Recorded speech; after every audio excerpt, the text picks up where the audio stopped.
ವಿಶ್ವ ಮಧುಮೇಹ ದಿನ. ನಮಗೆಲ್ಲ ತಿಳಿದಿರುವಂತೆ ಪ್ರಪಂಚದಾದ್ಯಂತ ಅತಿ ಹೆಚ್ಚು ಜನ ಮಧುಮೇಹದಿಂದ ಬಳಲುತ್ತಿದ್ದಾರೆ. ರಾಷ್ಟ್ರೀಯ ಕುಟುಂಬ ಆರೋಗ್ಯ ಸಮೀಕ್ಷೆಯ ಪ್ರಕಾರ ಕರ್ನಾಟಕದಲ್ಲಿ 14.8% ಜನರು ಮಧುಮೇಹ ಕಾಯಿಲೆಗೆ ಒಳಪಟ್ಟಿರುತ್ತಾರೆ.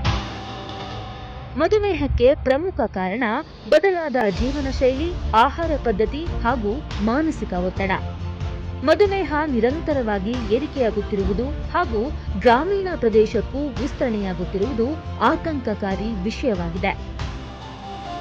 ನಾವು ಪ್ರಾರಂಭಿಕ ಹಂತದಲ್ಲೇ ಪರೀಕ್ಷೆ ಹಾಗೂ ಚಿಕಿತ್ಸೆಯನ್ನ ಪಡೆದುಕೊಂಡರೆ ಮತ್ತು ಸೂಕ್ತ ರೀತಿಯಲ್ಲಿ ನಿರ್ವಹಿಸಿದರೆ ಮಧುಮೇಹದಿಂದ ಉಂಟಾಗುವ ಅಡ್ಡ ಪರಿಣಾಮವನ್ನ ತಡೆಯಬಹುದು.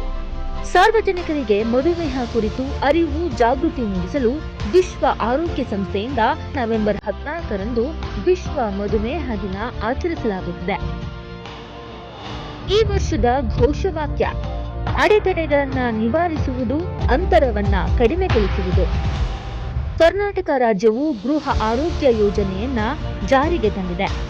ಸದರಿ ಯೋಜನೆಯಡಿ ಆರೋಗ್ಯ ಕಾರ್ಯಕರ್ತರ ತಂಡ ಪ್ರತಿ ಮನೆಗೆ ಭೇಟಿ ನೀಡಿ 30 ವರ್ಷಕ್ಕಿಂತ ಮೇಲ್ಪಟ್ಟ ವಯಸ್ಸಿನವರನ್ನ ತಪಾಸಣೆ ಮಾಡಿ ಅವಶ್ಯಕ ಪರೀಕ್ಷೆ ಹಾಗೂ ಚಿಕಿತ್ಸೆಯನ್ನ ಮನೆ ಬಾಗಿಲಿನಲ್ಲೇ ಒದಗಿಸಿ ಉಚಿತ ಔಷಧವನ್ನ ನೀಡಲಾಗುತ್ತಿದೆ.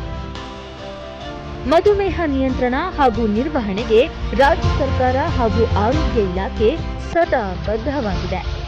ಈ ಪ್ರಿವೆಂಟಿವ್ ಕೇರ್ ಅಂತ ಏನ್ ಹೇಳ್ತೀವಿ ಮತ್ತು ಕ್ಯೂರೇಟಿವ್ ಕೇರ್ ಅಂತ ಹೇಳ್ತಾರೆ. ಕ್ಯೂರೇಟಿವ್ ಕೇರ್ಗೆ ಬೇಕಾದಷ್ಟು ಆಪ್ಷನ್ಸ್, ಅವಕಾಶಗಳು ಜನರಿಗೆ ಸಿಗ್ತದೆ. ಆದರೆ ಪ್ರಿವೆಂಟಿವ್ ಕೇರ್ ಅನ್ನ ಯಾರು ಮಾಡಬೇಕು, ಯಾರು ಮಾಡ್ತಾರೆ? ಅದು ನಾವೇ ಮಾಡಬೇಕು, ನಮ್ಮ ಜವಾಬ್ದಾರಿ. ಅಸಾಂಕ್ರಾಮಿಕ ಕಾಯಿಲೆಗಳ ನಿರ್ವಹಣೆಗೆ ಸಾರ್ವಜನಿಕರ ಸಹಕಾರ ಅತ್ಯಗತ್ಯ. ವಿಶ್ವ ಮಧುಮೇಹ ದಿನದಂದು ಎಲ್ಲರೂ ಈ ನಿಟ್ಟಿನಲ್ಲಿ ಸಂಕಲ್ಪ ಮಾಡೋಣ. ಮಧುಮೇಹ ವಿರುದ್ಧ ಹೋರಾಡೋಣ. ನಿಮ್ಮ ಆರೋಗ್ಯ ನಮ್ಮ ಆದ್ಯತೆ.